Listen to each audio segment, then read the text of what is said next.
प्रकाश का व्यतिकरण से आप क्या समझते हैं? इनकी आवश्यक शर्तें लिखिए। क्वेश्चन आपसे इस तरह पूछा जाएगा कि प्रकाश का व्यतिकरण लिखिए तथा इनकी आवश्यक शर्तें लिखिए। ठीक, कम से कम 2 या 3 शर्तें। तो चलिए पूरा मैं बताऊंगा आंसर के साथ। आंसर क्या है भाई? ये लिखा है उत्तर आपका कि जब प्रकाश किसी माध्यम में एक साथ चलती है तो माध्यम के विभिन्न बिंदुओं पर प्रकाश की तीव्रता उन तरंगों के अलग अलग तीव्रताओं के योग से भिन्न होती है। फिर क्या योग से भिन्न होती है? ब्रैकेट के अंदर आपको ये लिखना है कुछ स्थानों पर प्रकाश तीव्रता न्यूनतम होती है, कुछ स्थानों पर प्रकाश तीव्रता अधिकतम होती है। इतना लिखने बाद क्या लिखना है कि कुछ स्थानों पर प्रकाश तीव्रता न्यूनतम होती है, कुछ स्थानों पर प्रकाश तीव्रता अधिकतम होती है। ठीक, इस घटना को ही प्रकाश का व्यतिकरण कहते हैं। ये तो आपको कंप्लीट कि प्रकाश का व्यतिकरण किसे कहते हैं आपने लिख दिया। इसके बाद क्वेश्चन और लिखा रहेगा कि प्रकाश के व्यतिकरण की आवश्यक शर्तें लिखिए। ठीक, तो आपको हेडिंग डालना है शर्तें। नंबर 1 लिखना है कि 2 तरंगों की आवृत्तियां बराबर होनी चाहिए। ठीक है भाई। दूसरा नंबर क्या लिखना है? दोनों तरंगों के आयाम बराबर होना चाहिए, है ना। तीसरा नंबर क्या लिखना है? दोनों प्रकाश स्रोत बहुत संकीर्ण होने चाहिए, मतलब बहुत संकीर्ण मात्रा में होनी चाहिए। ठीक, तो ऐसे कम से कम 3 आवश्यक शर्तें, मतलब जितना बता रहा हूँ उतना तो कंपलसरी, इतना याद करना पड़ेगा। ठीक, चाहे जैसे, इससे आसान कहीं नहीं मिलेगा, पूरे किताब कहीं यूट्यूब पर नहीं मिलेगा। तो अब आपको करना क्या है? स्क्रीनशॉट तो ले ही लेना है और साथ में लाइक कर दिया करो, कंजूसी बिल्कुल मत किया करो। ठीक, और कमेंट तो बहुत ही कंपलसरी है, उससे ही हमें पता चलता है कल किस टॉपिक वीडियो बंदे को चाहिए। तो कमेंट जरूर कर दिया करो कुछ ना कुछ। ठीक, तो करना क्या है? स्क्रीनशॉट। तो आपने स्क्रीनशॉट ले लिया होगा। ऐसा इंपॉर्टेंट वीडियो पाने के लिए चैनल को सब्सक्राइब कर लेते हो तो ये आपके लिए बोर्ड एग्जाम के लिए बहुत बेहतर और अच्छा होगा। जी हाँ दोस्तों, चलिए मैं बात तीसरे नंबर लिखा है प्रकाश विद्युत प्रभाव के नियम लिखिए। ये रहा आपका क्वेश्चन 5 नंबर का, प्रकाश विद्युत प्रभाव के नियम लिखिए तथा इसको समझाइए। ठीक, तो इसका आंसर क्या हो जाएगा मेरे भाई? आंसर ये हो जाएगा कि वैज्ञानिक लेनार्ड तथा मिल्टन ने प्रकाश विद्युत प्रभाव के संबंध में किए गए प्रयोगों से, मैंने क्या बोला कि वैज्ञानिक लेनार्ड तथा मिल्टन ने प्रकाश विद्युत प्रभाव के संबंध में किए गए प्रयोगों से प्राप्त परीक्षणों के आधार पर कुछ नियम दिए गए हैं जो प्रकाश विद्युत प्रभाव के नियम कहलाते हैं। ठीक, किए गए परीक्षणों के आधार पर कुछ नियम दिए गए हैं जिसे हम प्रकाश विद्युत प्रभाव के नियम कहते हैं। ये तो आप कंप्लीट। अब कम से कम 2 नियम लिख देना है। देखो लिखना तो आपकी मर्जी, चाहे इतना लिख दो, जितना लिखोगे उतना ज्यादा नंबर, लेकिन 2 नियम मेरे हिसाब से याद कर लो ताकि आसान जो आपका प्रॉपर्ली बना रहे। ठीक, तो पहला नंबर लिखना है प्रकाश इलेक्ट्रॉनों की अधिकतम गतिज ऊर्जा प्रकाश की आवृत्ति के बढ़ने पर बढ़ती है। ठीक, दूसरा नंबर क्या है? प्रकाश इलेक्ट्रॉनों की अधिकतम गतिज ऊर्जा प्रकाश की तीव्रता पर निर्भर नहीं करता है। बस ठीक, प्रकाश की तीव्रता पर निर्भर नहीं करता, बस इतना ही करना है। मैंने प्रकाश विद्युत प्रभाव के नियम भी बता दिया। इससे काफी इंपॉर्टेंट क्वेश्चन है। ठीक मेरे भाई, तो करना क्या है? स्क्रीनशॉट। देरी किस बात की? स्क्रीनशॉट। तो दोस्तों आपने स्क्रीनशॉट ले लिया होगा। अब आपको करना क्या भाई? आपको हेडिंग डालना है व्हीटस्टोन क्षेत्र का सिद्धांत। ठीक, चित्र देखियो आपको ऐसे ही बनाना, चित्र में आपको कोई कमी नहीं करना। चित्र जितना ही अच्छा रहेगा उतना ही आपको नंबर मिलने की चांसेस पाई जाती है। जी हाँ दोस्तों, यहाँ पर ए है, बी है, सी है, डी है। जैसे जैसे आपको बताते रहेंगे वैसे वैसे आपको बोलते रहेंगे। ठीक, जैसे जैसे जरूरत पड़ेगी वैसे वैसे आपको समझाते रहेंगे। ठीक, अब आपको लिखना क्या है? व्हीटस्टोन क्षेत्र का सिद्धांत, हेडिंग डालनी है। फिर यहाँ पर लिखना क्या है? किरचॉफ के द्वितीय नियम से। ठीक मेरे भाई, किरचॉफ। तो किरचॉफ के द्वितीय नियम से हेडिंग यहाँ पे एक और लिखना है। ठीक, किरचॉफ के द्वितीय नियम किसे बोलते हैं? वही बंद जाल, बंद पास वाला पढ़ा रखा है, आजकल लिंक डिस्क्रिप्शन बॉक्स में लगी है। ठीक, अच्छा समझ लेना। तो किरचॉफ के द्वितीय नियम क्या होता है मेरे भाई? तो वो किरचॉफ के जो है बंद पास लिखो चाहे बंद जाल लिखो। ठीक, चाहे बंद जाल या बंद पास, तो मैं बंद पास लिखता हूँ। ठीक, बंद पास। अब आपको बंद पास कौन लेना है? ये वाला। ठीक, ये वाला आपको लेना है, ए है ना, ये ए बी डी ए।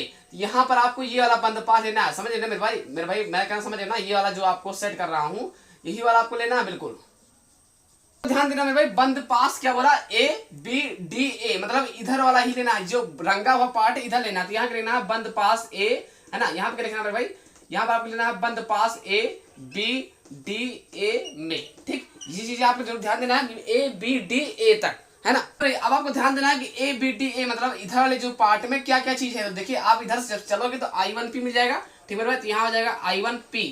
फिर जब ऊपर से नीचे की ओर आओगे तो क्या हो जाएगा? प्लस क्या हो जाएगा मेरे भाई? IG, है ना, और जी, मतलब स्मॉल जी फिर कैपिटल जी। जब इधर से इधर की ओर चलोगे तो मेरे भाई क्या हो जाएगा? माइनस लग जाएगा, I4R। ये चीज आपको बिल्कुल ध्यान देना है, बराबर कर देना है 0। ठीक, इतना तो समझ गए। आपको एक ध्यान देना है, एक आपको बगल एक चीज लिख लेना है जरूरी चीज कि जहां लिखना क्या है? जहां IG और कैपिटल G बराबर 0 रखने पर। ठीक, ये चीज आपको लिख लेना है, तभी आपका अच्छे से लग पाएगा। ठीक, रखने पर, है ना, मतलब यहाँ इसके बराबर आप 0 रख सकते हो। ठीक, तो I1P हो जाएगा मेरे भाई, है ना, और प्लस इसके जगह आप क्या रख दोगे? 0। ठीक, और माइनस क्या हो जाएगा? I4R बराबर क्या हो जाएगा? 0। ठीक, अब करना क्या मेरे भाई? I1P जो है रोक लिया, है ना, I4R जो है इधर भेज दिया। ठीक, I4R तो ये आपका समीकरण कौन सा बन गया, समीकरण आपका सेकंड बन गया, सॉरी समीकरण आपका फर्स्ट बन गया। ठीक, अब इतना आप समझ गए। अब इधर वाले पार्ट को लिखना है। ठीक भाई, तो फिर भाई अब आपको करना क्या है, यहाँ पे लिखना है पुनः। ठीक, क्या लिखना है, पुनः। ठीक, अब पुनः के बाद क्या लिखना है कि अब कौन सा, देखिए ए बी डी ये वाला तो हो गया। अब इधर वाला पार्ट, इधर वाला पार्ट क्या है, बी है, सी है, डी है, बी है। ठीक, तो इधर वाले पार्ट में क्या लिखना है, इधर वाले पार्ट में क्या है, पुनः बंद पास, है ना, पुनः बंद पास कौन सा, बी सी डी बी में। तो पुनः बंद पास बी, है ना मेरे भाई, क्या लिखना है आपको, पुनः बंद पास बी सी, है ना, डी बी में, है ना, मतलब इधर वाले पार्ट में देखना है, इधर वाले पार्ट में। ठीक, मैंने कहना समझ गया ना। तो जो अब काले वाले पार्ट में है ना, इधर वाले पार्ट में, समझो मेरा कहना क्या है। तो बी सी डी बी में, तो ये चीज आपको बिल्कुल लिख लेना है, तब इससे अच्छा नंबर मिलता है। ठीक, अब इसके अंदर क्या जगह है, तो I2 क्यों लिखा है, तो यहाँ क्या लिखना है मेरे भाई, I2 क्यों लिख दिया। ठीक, जब उधर से चल रहे इधर मिल जाएगा, इधर से जब इधर चलोगे तो माइनस के क्या हो जाएगा, I3S, जैसे जैसे बोल रहा हूँ वैसे के लिए। ठीक, I3S मेरे भाई, तो I3S हो जाएगा।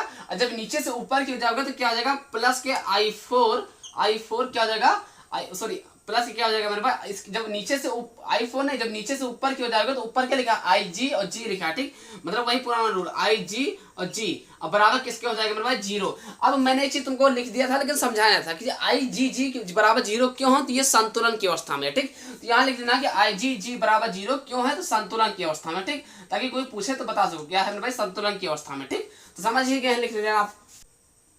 अब आपको ध्यान देना है, इधर देखिए नीचे जगह नहीं है ना, देख भी नहीं रहा होगा, तो अब इधर इसको इधर लिख देते हैं। ठीक है भाई, तो इसको लिखना है, इधर क्या है, देखिए I2 है ना, I2 क्यों कर दिया है ना, अब जो है I2 क्यों कर दिया, माइनस I3S कर दिया है ना, अब प्लस IG, इसके जो बराबर के मान कितना है, इसके बराबर 0 लिख सकते हैं, तो 0 रख दिया बराबर 0। ठीक, अब आपको बिल्कुल ध्यान देना है, I2 क्यों इधर रोक लेते हैं।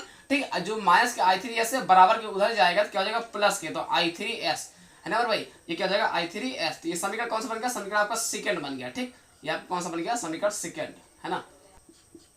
अब आपको करना क्या लिखना है, यहाँ पर समीकरण फर्स्ट को समीकरण सेकंड से भाग देने पर। ठीक, और समीकरण फर्स्ट सेकंड को भाग कैसे दिया जाता है मेरे भाई, तो I1P ऊपर है, I1P आपको लिख लेना है ऊपर। ठीक, और I2Q लिख लेना है आपको नीचे, इसे भाग बोलते हैं। ठीक, बराबर लगा दिया, I4 आपका हो जाएगा ऊपर मेरे भाई।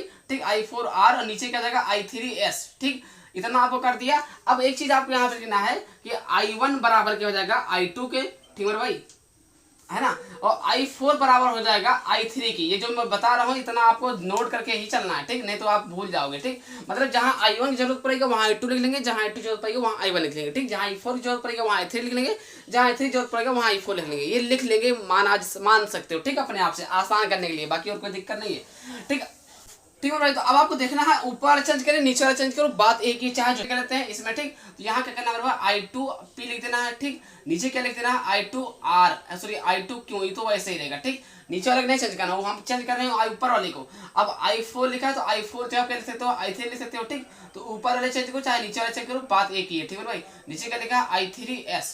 ठीक, आपको ध्यान देना है, बट्टे में एक जैसा रहता है तो कैंसिल रहता है, ये से ये कैंसिल हो जाएगा, ये से ये कैंसिल हो जाएगा। ठीक, तो क्या बचा मेरे भाई, बचा आपका P/Q।